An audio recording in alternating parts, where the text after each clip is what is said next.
Wow! Onion dosa. My choice is always onion dosa. Vegetable dosa. It's my choice. Podi dosa. My choice is podi dosa. Wow! Masala dosa. It's always my choice. Dosa வகைகளில் ஒவ்வொருவருக்கும் ஒவ்வொரு choice இருக்கலாம், ஆனால் எல்லா வகை தோசைகளுக்கும் ஒரே choice இதயம். இந்த முறை பாரதிய ஜனதாவுக்கு தனி மெஜாரிட்டி கிடைக்காமல் போனதும், எதிர்க்கட்சி வரிசையில் எம்பிக்கள் பலம் அதிகரித்ததும் அரசியல் களத்தை பரபரப்பாக்கிவிட்டது. கடைசி 10 ஆண்டில் எடுத்தது போல் தடாலடி முடிவுகளை பாரதிய ஜனதாவால் எடுக்க முடியவில்லை. அதே நேரம் எதிர்க்கட்சிகள் முன்பை விட இந்த முறை வீரியமாக செயல்படுகின்றன. தனி மெஜாரிட்டியை இழந்ததால் பாரதிய ஜனதா சந்தித்த பல பிரச்சினைகளில் முக்கியமானது சபாநாயகர் தேர்வு. அமைச்சர் பதவியில் முக்கிய இடங்களை தராததால் சபாநாயகர் பதவியை தங்களுக்கு விட்டுத்தர வேண்டும் என்று கூட்டணியில் உள்ள சந்திரபாபு நாயுடு வலியுறுத்தினார். ஆனால் அவரை பாரதிய ஜனதா சமாதானம் செய்துவிட்டது. அடுத்த அம்பு எதிர்க்கட்சிகள் பக்கம் இருந்து வந்தது. துணை சபாநாயகர் பதவியை தராவிட்டால் நாங்களும் சபாநாயகர் தேர்தலில் வேட்பாளரை நிறுத்துவோம் என்று இண்டி கூட்டணி அறிவித்தது. சுதந்திர இந்தியாவில் இதுவரை சபாநாயகருக்கு தேர்தல் நடந்ததே இல்லை. ஒரு மனதாகவே சபாநாயகர்கள் தேர்வு செய்யப்பட்டுள்ளனர். இந்த நடைமுறை தொடர வேண்டும் என்று விரும்பிய பாரதிய ஜனதா வேட்பாளரை நிறுத்த வேண்டாம் என்று இண்டி கூட்டணியிடம் பேசி வந்தது.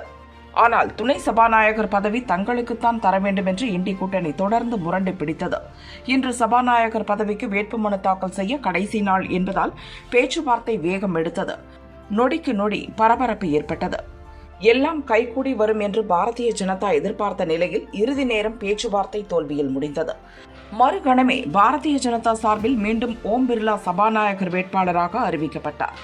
காங்கிரஸ் மூத்த எம்பி கே சுரேஷை இண்டி கூட்டணி நிறுத்தியது. 2 பேரும் இப்போது வேட்புமனு தாக்கல் செய்துவிட்டனர். நாளை 11 மணிக்கு தேர்தல் நடக்க உள்ளது. பாரதிய ஜனதா இண்டி கூட்டணி இடையே ஒருமித்த கருத்து ஏற்படும் சூழல்தான் முதலில் நிலவியது. கடைசி நேரத்தில் எல்லாம் மாறியது எப்படி என்பதை பார்க்கலாம். சபாநாயகர் பதவிக்கு தேர்தல் நடப்பதை முதலில் இருந்தே பாரதிய ஜனதா விரும்பவில்லை. இதனால் கார்கே, ராகுல், அகிலேஷ், ஸ்டாலின், மம்தா உள்ளிட்ட முக்கிய எதிர்க்கட்சி தலைவர்களுக்கு பாரதிய ஜனதாவிடமிருந்து போன் போனது. தாங்கள் நிறுத்தும் சபாநாயகரை ஆதரிக்க வேண்டும். சுதந்திர இந்தியாவில் இதுவரை ஒரு முறை கூட சபாநாயகர் பதவிக்கு தேர்தல் நடந்தது இல்லை. இந்த முறையும் அது தொடர வேண்டும் என்று தங்கள் விருப்பத்தை பாரதிய ஜனதா தலைவர்கள் கூறினர். எதிர்க்கட்சி தலைவர்களும் பாரதிய ஜனதாவுக்கு சாதகமான பதிலையே கொடுத்து வந்தனர். இருப்பினும் எதிர்க்கட்சிகளுக்குத்தான் துணை சபாநாயகர் பதவியை விட்டுக் கொடுக்க வேண்டும் என்ற கோரிக்கையை மட்டும் கைவிடவில்லை. ஒரு கட்டத்தில் பேச்சுவார்த்தை நடத்த அமைச்சர்கள் ராஜ்நாத் சிங், கிரண் ரிஜிஜுவை பாரதிய ஜனதா நியமித்தது. அவர்கள் 2 பேரும் கடைசி நிமிடம் வரை பேச்சுவார்த்தை நடத்தினர். கார்கே, வேணுகோபால், டிஆர் பாலுவிடம் அடுத்தடுத்து பேசினர். ஆனால் எதிர்க்கட்சிகள் தங்கள் கோரிக்கையில் விடாப்பிடியாக இருந்ததால் பேச்சுவார்த்தை தோல்வியில் முடிந்து போனது. என்ன நடந்தது என்பது பற்றி காங்கிரஸ் எம்பி ராகுல் பேட்டியளித்தார். அவர் கூறியது: சபாநாயகர் தேர்வு பற்றி கார்கேவிடம் ராஜ்நாத் சிங் போனில் பேசினார். பாரதிய ஜனதாவின் வேட்பாளரை ஆதரிப்போம் என்று கார்கே உத்தரவாதம் தந்தார். துணை சபாநாயகர் பதவியை எதிர்க்கட்சிகளுக்கு தர வேண்டும் என்று கார்கே வலியுறுத்தினார். ஆனால் மீண்டும் ராஜ்நாத் சிங் போன் செய்யவில்லை என்று ராகுல் கூறினார்.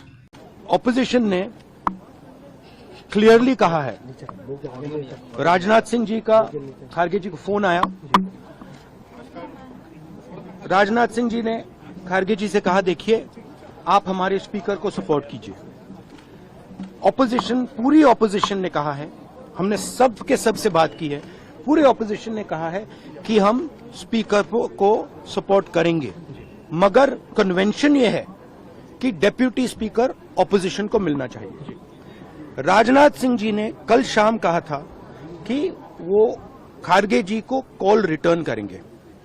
अभी तक राजनाथ सिंह जी ने खारगे जी का कॉल रिटर्न नहीं किया है.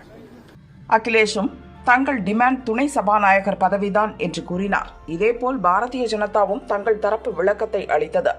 கார்கே ஒரு மூத்த தலைவர், அவரை நான் மதிக்கிறேன். நேற்றிலிருந்து அவரிடம் நான் 3 முறை பேசினேன் என்று ராஜ்நாத் சிங் கூறினார். राहुल गांधी ने कहा कि खड़गे जी ने ऐसे जहाँ तक खड़गे जी का प्रश्न है, एक सीनियर लीडर हैं, मैं उनका सम्मान करता हूँ. कल से लेकर आज तक उनसे 3 बार हमारी बात हुई. அதே நேரம் எதிர்க்கட்சிகள் நடந்து கொண்ட விதத்தை பாரதிய ஜனதா எம்பி பியூஷ் கோயல் விளாசினார். இன்று காலையில் கூட கார்கேவிடம் இது பற்றி பேச ராஜ்நாத் சிங் முயற்சி செய்தார். ஆனால் அவர் பிஸியாக இருந்தார். கேசி வேணுகோபால் பேசுவார் என்று கூறிவிட்டார். இதையடுத்து கேசி வேணுகோபால் டிஆர் பாலுவிடம் பேச்சுவார்த்தை நடந்தது. ஆனால் துணை சபாநாயகர் யார் என்று சொன்னால்தான் ஆதரவு தருவோம் என்று சொல்லிவிட்டார்கள். எதிர்க்கட்சிகள் செய்யும் அரசியலை நான் கண்டிக்கிறேன். சபாநாயகர் எந்த கட்சியைச் சேர்ந்தவரும் அல்ல. அவர் சபைக்கு பொதுவானவர். துணை சபாநாயகர் பதவியும் அப்படித்தான் என்று பியூஷ் கோயல் சொன்னார். 2014ஆம் ஆண்டு பாரதிய ஜனதா ஆட்சியை பிடித்து முதல் முறை மோடி பிரதமரானார். அப்போது துணை சபாநாயகர் பதவி பாரதிய ஜனதா கூட்டணியில் இருந்த அதிமுகவுக்கு வழங்கப்பட்டது. அதன்படி தம்பிதுரை துணை சபாநாயகர் ஆனார். 2019இல் மீண்டும் பாரதிய ஜனதா ஆட்சிக்கு வந்தபோது துணை சபாநாயகர் பதவி யாருக்கும் வழங்கப்படவில்லை. அந்த பதவி காலியாகவே இருந்தது. இந்த முறை காங்கிரஸ் வசம் 99 எம்பிக்கள் உள்ளனர். எனவே தங்களுக்கு துணை சபாநாயகர் பதவி வேண்டும் என்பதில் காங்கிரஸ் உறுதியாக இருந்தது. கே சுரேஷை துணை சபாநாயகராக்க காங்கிரசும் இண்டி கூட்டணியும் விரும்பின. ஆனால் பாரதிய ஜனதாவுக்கு அந்த பதவியை விட்டுக் கொடுக்க மனம் இல்லை. அதற்கும் ஒரு காரணம் இருப்பதாக அரசியல் ஆர்வலர்கள் கூறுகின்றனர். அதாவது பாரதிய ஜனதா கூட்டணியில் பாரதிய ஜனதாவுக்கு அடுத்து சந்திரபாபு, நிதிஷ் கட்சிகள் பலமாக உள்ளன. அந்த 2 கட்சிகளும் சபாநாயகர் பதவியை கேட்டன. ஆனால் பாரதிய ஜனதா சமாதானம் செய்துவிட்டது. இருப்பினும் 2 கட்சியில் ஏதாவது ஒரு கட்சிக்கு துணை சபாநாயகர் பதவியை தருவதாக பாரதிய ஜனதா உத்தரவாதம் அளித்திருக்கக்கூடும். எனவேதான் எதிர்க்கட்சிகளுக்கு துணை சபாநாயகர் பதவியை பாரதிய ஜனதாவால் விட்டுத்தர முடியவில்லை என்று அரசியல் ஆர்வலர்கள் கூறுகின்றனர்.